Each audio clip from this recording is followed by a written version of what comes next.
নমস্কার, শুভ সকাল সবাইকে স্বাগত জানিয়ে শুরু করছি আজকের নতুন ব্লগ। আশা করছি আপনারা যে যেখানে আছেন ভালো আছেন, সুস্থ আছেন। ঘুম থেকে উঠে সকাল সকাল উঠে ফ্রেশ হয়ে চলে এসেছি, খাওয়া দাওয়া করা শেষ। এখন উঠানে বসে বসে সবাই কি করছে, সবজি কাটছে। এখন একটু শীতের দিন তো রোদ্রে বসে বসে সবজি কাটে। আমিও যাব যে এখন সবার সাথে দিদির সাথে লাউ না, আজকে চাল কুমড়ো এনেছে, চাল কুমড়োর বিচি দানা ফেলবো। এখন যাই সেটাই করি। আজকে অনেক দিন পরে বাবা চাল কুমড়া এনেছে, তাই এই যে আমরা কাটছি। দিদি বসে বসে চাল কুমড়ার বিচি ফেলাচ্ছে। এই বিচিতে চাল কুমড়ার অনেক ছোট ছোট বিচি, তো ফেলতে অনেক ঝামেলা হচ্ছে। বাবা আজকে একটা পাতাকপি এনেছে, মা এখানে যে বাটি টাটি নিয়ে বসে রয়েছে কাটতো, কিন্তু এই যে এই ব্যক্তিতে নিষেধ করেছে তাই আর কাটছে না। কেমন করছে। তো এই যে এগুলোই আজকে রান্না হবে, আর কি রান্না হবে জানি না। আর যে এখানে সর্ষে শুকা দিয়েছে রোদ্রে, আর এখানে তেল দিয়ে রেখেছে, সব কিছু। এই যে উঠানটা পুরা ভরে রয়েছে, একটুও ফাঁকা নেই, এখান দিয়ে নিচেও ভরা। আর একটা লাউ কিনে নিয়ে এসেছে আজকে, কিন্তু আজকে চাল কুমড়াটা রান্না হবে, লাউটা হবে না। আজকে মাংস ভিজিয়ে রাখা হয়েছে, কাকা আসবে দুপুরে সম্ভবত খেতে। আর এখানে মা কতগুলো রেখে দিয়ে বাইরে যেয়ে বসে রয়েছে, এগুলো একটু পরে এসে ধুতে হবে। সকালে বাজার করে বাবা আবার জয়দেবপুরে গিয়েছে, জয়দেবপুর থেকে অনেক কিছু বাজার করে নিয়ে এসেছে। এখানে এনেছে শশা দুইটার মধ্যে, এখানেও আছে এখানেও আছে। পরে এনেছে মোটা লবণ, এগুলো বাবা গাছে দেয়, বাবার বাগানে লাগায়, বাগানে দেয়। তারপরে নারিকেল গাছের গোড়াতেও দিবে। এখানে মায়ের জন্য এনেছে পান, এখানে এনেছে আদা, এখানে এনেছে কাঁচা লঙ্কা, এখানে সুপুরি, সাথে গাজর এনেছে, এই পেঁয়াজ, আর এটা লাউ আর বাঁধাকপি তো সকালেই এনেছে। আর এইদিকে মা রান্না করছে, এখানে মাংস বসিয়েছে, আর এখানে বাবার জন্য চাল কুমড়ো তরকারি। এখন বাজে 8টা 22, আমাদের একটা দাওয়াত আছে কালী পুজোর, তো ওইখানে যাব। আমি দিদিকে 8টা থেকে বলেছি, মা বলেছে 7:30টার দিকে যাবে, 8:30টার দিকে যাবে। আমি দিদিকে 8টা থেকে বলছি, জিজ্ঞেস করছি যে কোন জামাটা পরবি, সেটা দিদি আমাকে কিছুই বলছে না। তো আমি এখন রেডি হয়ে যাব, দিদি যেটা মন দেয় সেটা বলুক, আমি আমার মতো পরে ফেলবো। আর শীতের দিনে না কোথাও যেতে ইচ্ছা করে না, ল্যাপের নিচ থেকে বেরো, তারপরে রেডি টেডি হও। যদিও আমি তেমন সাজবো না, হালকাই সাজবো, তবুও তো একটু রেডি হওয়ার ব্যাপার আছে, একটু লিপস্টিক তার টিপ, পরে এসে আবার মুখটা ক্লিন করো, হেব্বি কষ্ট লাগে শীতের দিন। আবার দাওয়াত থাকলে বাড়িতেও থাকতে মন চায় না। আর মন্দিরে কালী পুজো হচ্ছে, তো ঢাকের আওয়াজ পাওয়া যাচ্ছে। মল্লিক বাড়ির মন্দিরে হচ্ছে, আর আমাদের বাড়ি থেকে ঢাকের আওয়াজ পাওয়া যাচ্ছে, তাই ভাবছি তাড়াতাড়ি করে রেডি হয়ে চলে যাই, বাড়িতে আর বসে না থাকি। এখন আমি আগে জামা রেডি কর, কোনটা জামা পরবি? আমি আমার একটা মনে ভেবে রেখেছি, সেই জামাটাই পরবো, যে জামাটা আমি বেশ কিছুদিন ধরে খুবই পরছি। কিন্তু এই জামাটা আমি 1 বছর আগে কিনেছি, কিন্তু 1 বছর আগে একদিন পরেছিলাম, তারপরে আর রথের দিন একদিন পরে ফিট হয়ে গেছিল, সেটাই পরবো। এইবারও 2-1 দিন পরে ফেলেছি, ভাবছি বেশি একটা তো পরা হয়নি, তাই ওই জামাটাই আছে, পরে চলে যাবো আবার। তখন আমি ল্যাপটপের তল থেকে বের হয়ে জামাটা বের করবো। ঠিক আছে, বের কর তো। পা গুলো কি হয়েছে, গরম হয়ে গেছে। ল্যাপের তলে বসে বসে পা গুলো গরম করেছি। এখন আবার পুজোয় যাব, তো ঠান্ডা তো হয়েই যাব। থাক কিছু করার নেই, যেতেই তো হবে, না গেলেও হবে, কিন্তু ওই যাওয়ার শখও বেশি আমাদের, ঘরেও থাকতে মন চায় না, আবার যেতে ইচ্ছে করে না। তো এখন যাই, রেডি হই।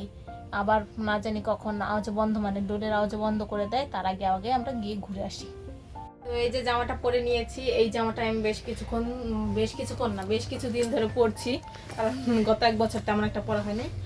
শীতের দিনেই তো এইসব জামা পরে, এই গরমের দিনে পরলে, ও পরেছিল একদিন অজ্ঞান হয়ে গেছে, গরমের দিনে পরে এইসব জামা দেখে পরেছিলাম, পরে আবার মেঘলা মেঘলা ছিল, ভেবেছি ঠান্ডা হয়ে গেছে, তার জন্য অবস্থা খারাপ হয়ে গেছে। কারণ শীতের দিন খুব পরা দিচ্ছি, সোয়েটারটাও পরে নিয়েছি, এখন জাস্ট লিপস্টিক দিব, চুল আঁচড়াবো, আর আমি রেডি। তো তুই এই জ্যাকেটটা পর না, এটার সঙ্গে ভালো লাগতো। ওটা হ্যাঁ, তো জামাটা পরলি, জামার ডিজাইনটাই ঢেকে ফেলি, তাহলে আর কেমন হলো। এটা পরে আর কি, এটা খোলা রাখ, তাইলে সুন্দর লাগবে দেখতে। হ্যাঁ, এই তো, দ্যাটস গ্রেট। আগেরটা থেকে এটা সুন্দর লাগছে না? ওকে, কমেন্ট করে জানাবেন তো আপনারা। হ্যাঁ, এটাই ভালো লাগছে। ওকে, ঠিক আছে। আমি রেডি হয়ে গেছি, দিদি ওই যে আমিও রেডি হয়ে গেছি।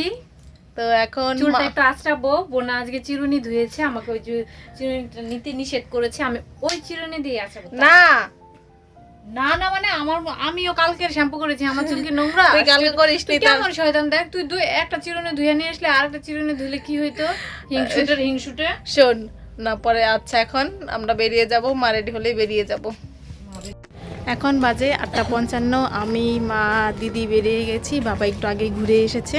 আমরা যেতে যেতে পুজো মনে হয় শেষ হয়ে গেছে। এখন আর ডোলের শব্দ শোনা যাচ্ছে না, শুধু গানের শব্দ শোনা যাচ্ছে।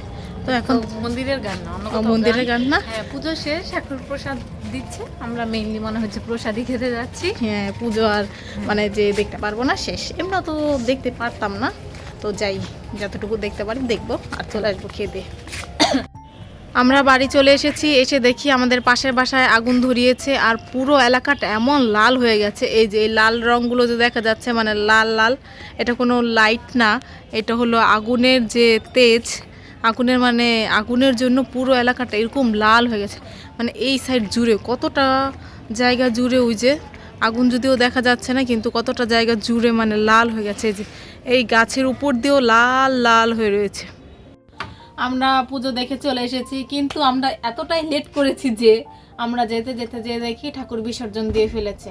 আমরা একদিনের পুজো তো, মানে এটা মানুষই পুজো তো, তাই অনেকটা রাত জেগে পুজো করেনি, সন্ধ্যার সময় মানে সন্ধ্যার আগে আগে মানে শুরু করেছে, শেষ হয়ে গেছে। আর শীতের দিন বেশি সময় পরে মানুষও আসবে না, তার উপরে আবার মানে অনেকটা সময় জেগেছে তো মানে শীতে কষ্ট করবে, তাই মনে হয় তাড়াতাড়ি করেছে। আমাদের বাড়িতেও এর আগে বেশ কয়েকবার মানে মানসিক কালী পুজো হয়েছে, তখন প্রতিবারই মানে 9টা-10টার দিকে পুজো করতে বসেছে, শেষ হতে 1টা-1.5টা বেজে গেছে। আমরা ভেবেছিলাম দেরি হবে, তো আমরা একটু হেলে দুলেই যাচ্ছিলাম। যদি জানতাম গিয়ে দেখি সবাই খাওয়াও শুরু করে দিয়েছে। আমরা যাই দেখি সবাই খাওয়া শুরু করে দিয়েছে, তারপরে আমরা খাওয়া দাওয়া করে চলে এসেছি। দাঁড়িয়ে দাঁড়িয়ে খেয়েছি আমরা। কিছুক্ষণ আমরা ভাবছিলাম কি ঠাকুর মনে হয় ঠাকুর ছাড়া পূজা করেছে, পরে জিজ্ঞেস করলাম, বলে কি বিসর্জন দিয়ে দিয়েছে।